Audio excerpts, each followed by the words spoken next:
Hello guys and welcome back for the June JRPG news roundup. We start with the Falcom news as always, and a thank you to Hansgame once again for his hard work. Sound Team JDK have added a new guitarist and violinist to their lineup, and they were given their debut on a Dengeki livestream that occurred very recently. The 5 songs voted as the best in Kuro no Kiseki were performed back to back along with the opening of Nayata and the new opening for Crimson Sin, to not only give us a bit of live performance goodness but also to show what these new members are capable of. Good luck to them and the rest of the band. On the merchandise side of things now, the inside of the upcoming Sen 1-4 and Hajimari Collector's box was revealed to us. This is due to release in July. Kuro no Kiseki also got a nod with an accompanying manga that started releasing on the 3rd of June, along with merchandise like phone power banks and tapestries that have been made available for worldwide shipping via the Buy service. There was also a little tease for an upcoming Shizuna figure as a prototype was shown in advance of Wonderfest 2022, but unfortunately this is only a garage kit and limited to the festival alone. So some attendees will be able to get this, but it will be very limited. On the Western front, Pinbox once again are at the forefront with some new XL sized pins for both Trails and East 8, along with new t-shirt designs.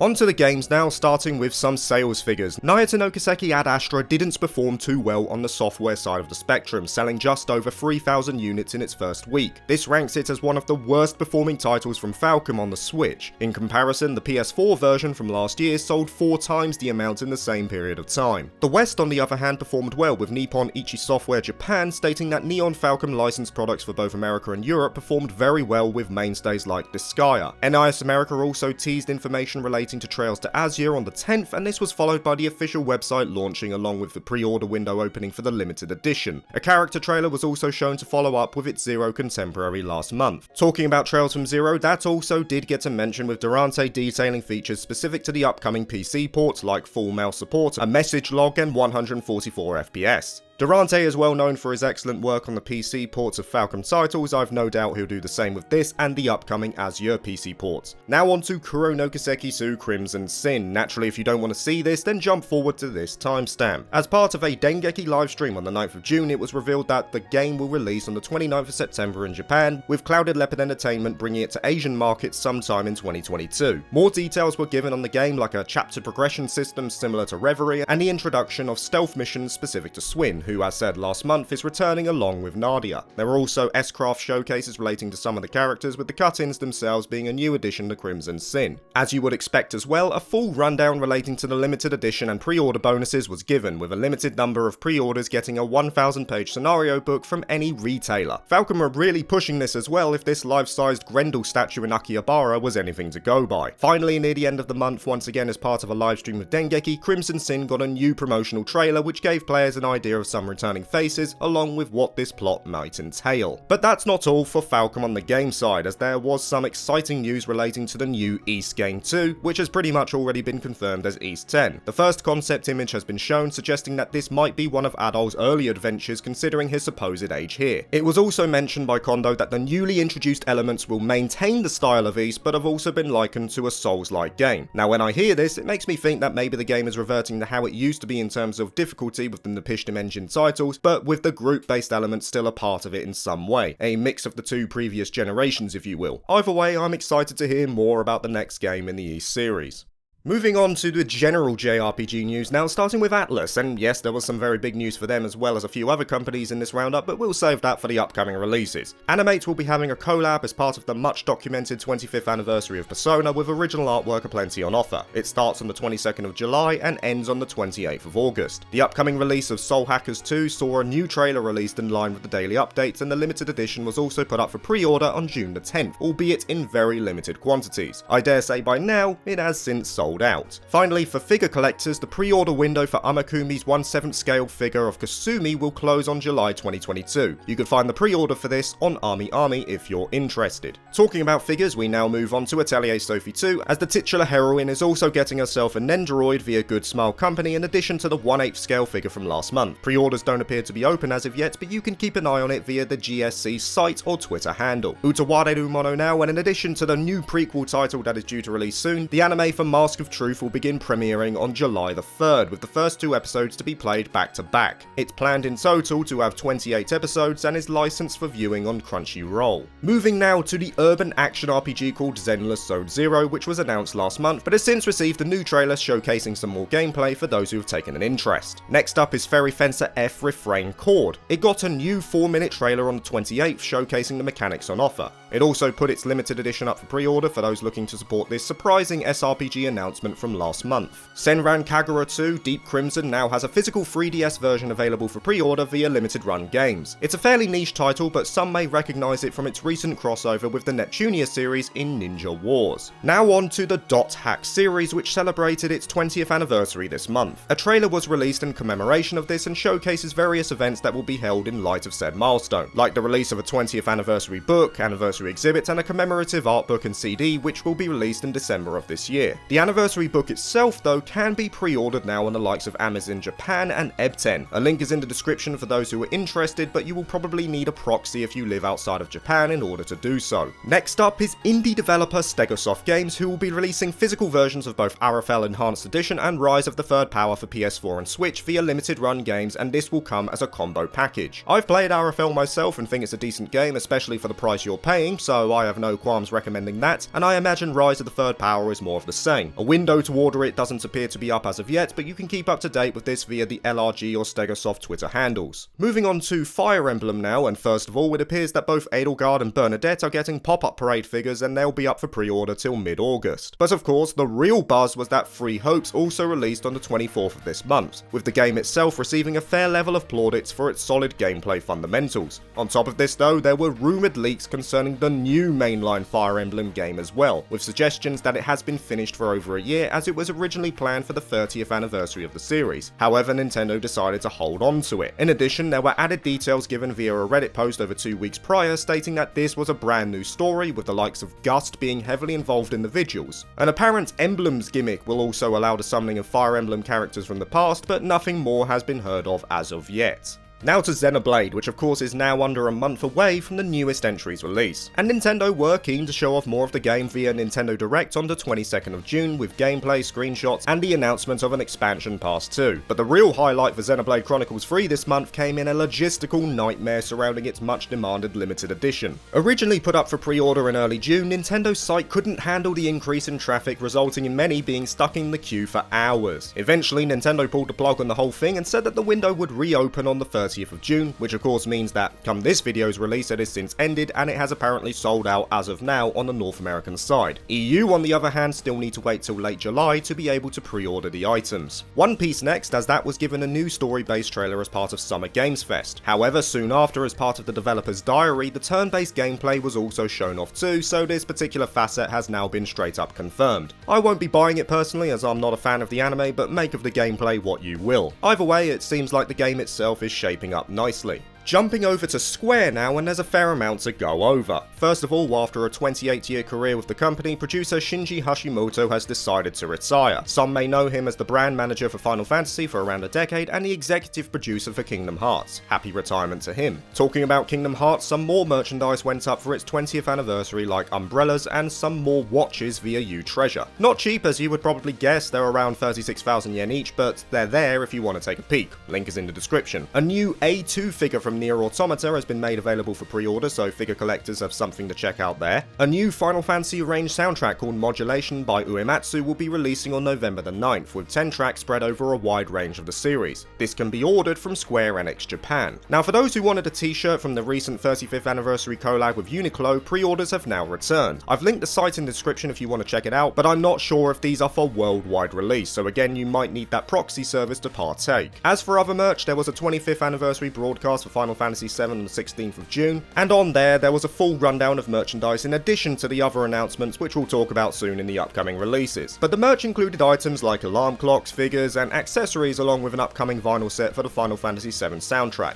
A full rundown of the merchandise is in the description. Moving to the games now, Stranger of Paradise is getting some DLC called Trials of the Dragon King, which will only be available for those who completed the main story. On top of this, Final Fantasy XVI also received a brand new trailer as part of this month's State of Play, with Yoshi P Kiseki conducting an interview shortly afterwards stating the involvement of AI-controlled party members and that most direct player input will be limited to the protagonist. He also hinted to the design of the world, stating it may be more linear rather than open world a la Final Fantasy X or Final Fantasy XIII. Lastly, a small tidbit here that is by no means confirmed, but Tactics Ogre Reborn has been listed on the PlayStation Network, which coincides once again with that infamous Nvidia leak. Nothing more on that as of yet.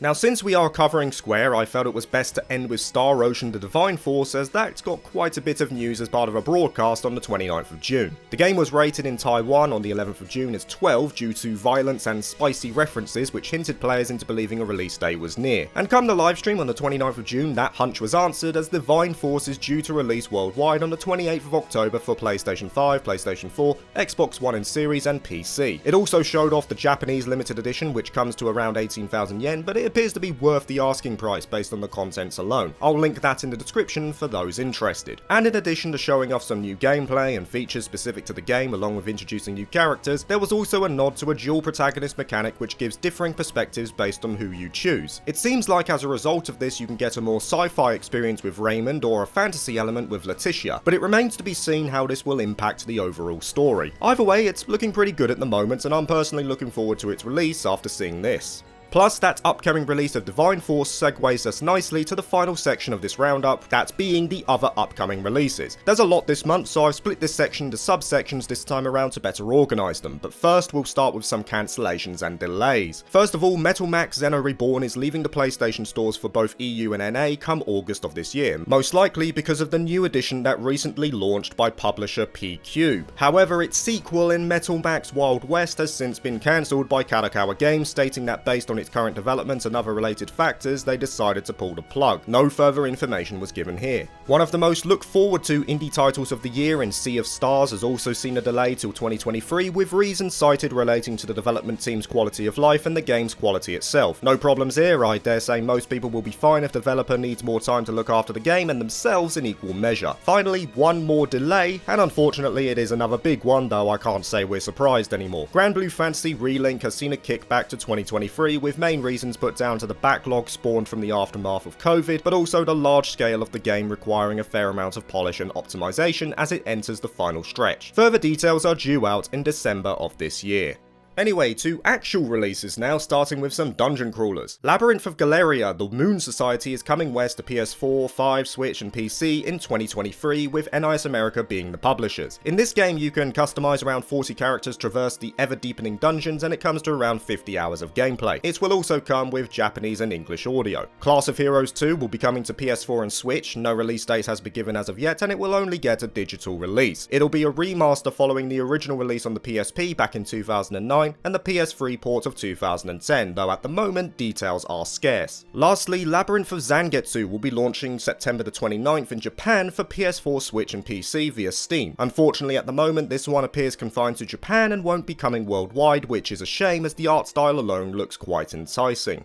On to some SRPGs and tactical RPGs now, starting with Adventure Academia: The Fractured Continent that was announced for PS4, Switch and PC. It's from the same universe as Class of Heroes, which we mentioned earlier, and it looks cute if nothing else. No date was given, other than it will release soon. Vestaria Saga 2 will be releasing on July the 28th for the West for PC via Steam. We talked about this one about 3 months prior. This version will come with new music, a resolution upgrade, new bonuses, and some quality of life improvements like being able to save on every turn. Symphony of War: The Nephilim Saga has also just been released for PC. Apparently inspired by Square's Ogre Battle, it offers a fair amount of customization in terms of class changes and battle formations. Finally, on the SRPG front, we have Arcadian Atlus, which is due to release in summer 2023, which was also delayed from its 2022 window. It focuses on cinematic moments along with highlighting its customization and unique classes, so fans of Final Fantasy Tactics or maybe even Triangle Strategy might find something to like here.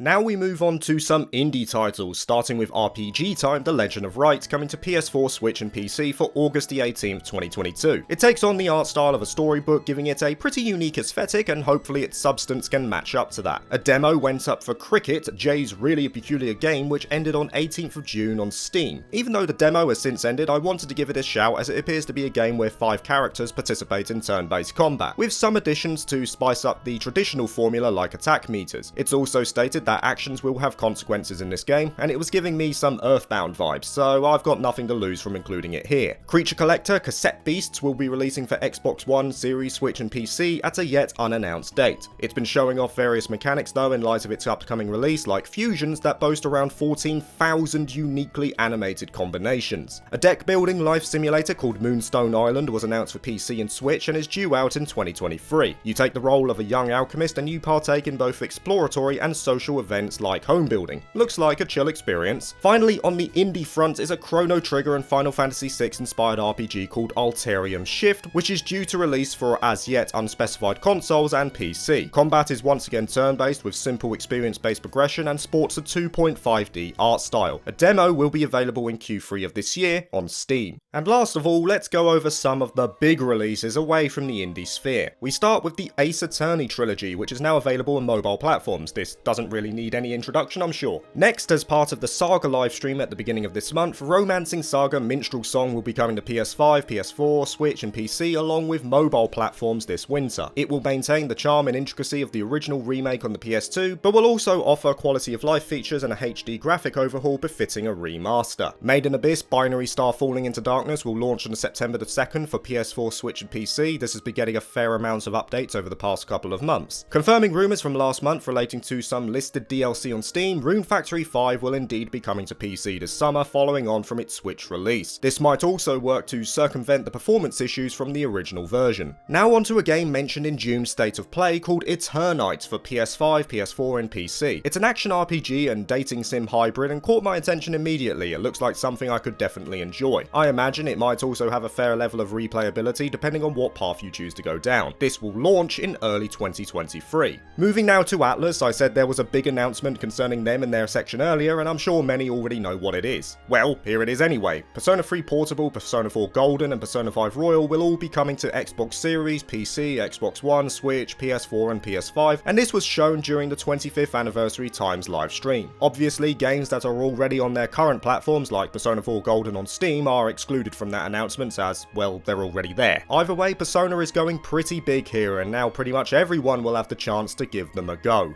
Now we move to Square, as they also had a bunch of announcements. Dragon Quest Treasures, the spin-off of Dragon Quest XI, will be getting a release on Nintendo Switch in December 2022. Nier Automata will also be coming to Switch in October 2022. It's one of my personal favourite games of the last 10 years or so, and I have no problems recommending it to anyone, though seeing how it performs on the Switch will be interesting. Final Fantasy now, and yeah, they got a few big moments as well as part of the Final Fantasy VII anniversary stream mentioned earlier. First of all, Intergrade is not only coming to Steam, as up till now it was purely an Epic Games exclusive on PC, but it will also be compatible with Steam Deck. Obviously, Square aren't well known for their PC ports, but it at least gives players the choice. Next up, Crisis Core, one of the first JRPGs I played, is getting a full remaster on PS4, PS5, Xbox One, Xbox Series, Switch and PC, called Crisis Core Final Fantasy VII Reunion. It will be coming out in winter of 2022. The game will have new 3D models, system optimizations, a reworked UI, and new background music compositions. It's getting some good treatment, and this is a straight up day one purchase for me when it releases. And lastly, at least for the Final Fantasy releases, Part 2 of the Final Fantasy VII Remake has finally been revealed, and it will release in 2023, though it is only for the PS5 at present. Called Final Fantasy VII Rebirth, it was also noted in follow-up articles that the remake series will be a trilogy, so that alleviates worries that we're going to see this span over decades and multiple platforms. Either way, seeing the rumours substantiated now is good to witness. Finally, but certainly not least, is a brand new IP once again from Square. It will be coming to Switch and PC, and it is a life simulation RPG called Harvestella, due to release on November the 4th worldwide. In this game, you take part in daily life, socialise and adventure around. The game also sports different jobs along with skills unique to each and will take place over 4 seasons, each comprised of 30 days. Basically, it appears to be a chill game with a charming look, like a Rune Factory game just with more budget. I'm pretty big on my relaxing JRPGs, and this appears to be another one, so I'm naturally looking forward to its release.